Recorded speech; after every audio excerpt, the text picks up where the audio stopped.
Very close to the edge of this forest here. German coins from the 1930s and 40s. Suddenly I got a scratchy tiny tone. I've not seen the front of it so far, but this has to be a Hitler Youth pin. Let's take a look at it. Yes, it is, as expected. This Hitler Youth pin is either from the field cap or it is from the uniform itself. That's a very neat find.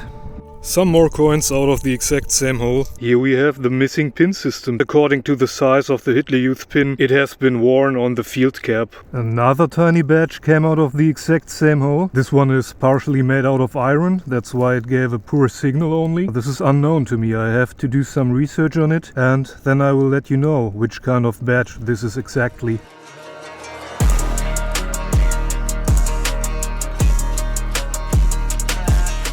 This is a flare gun in German from the Wehrmacht model Leuchtpistole 42. I'm not able to keep it legally. I'll have to rebury it, and it's an interesting piece of history as always. It tells a story about what happened here 80 years ago. Let's continue.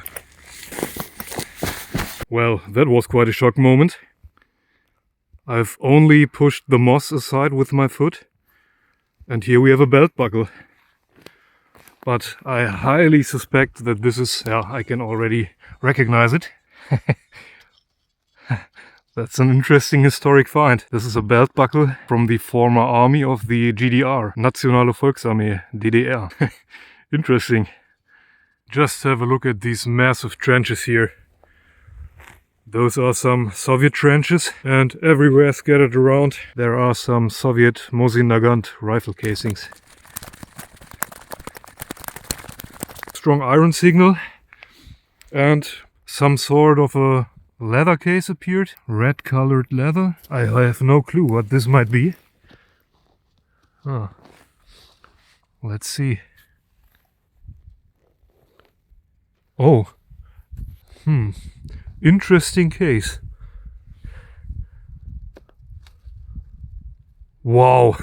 It definitely is a camera. A wartime camera. Wow, that's an amazing find. Wow. It is from the manufacturer Zeiss, which is a well-known producer here in Germany. And just imagine what the pictures taken with this camera in the last days of the war could tell us. Unfortunately, I can almost certainly guarantee you that there is no possibility to rescue any film inside of it, if even to begin with there was one inside.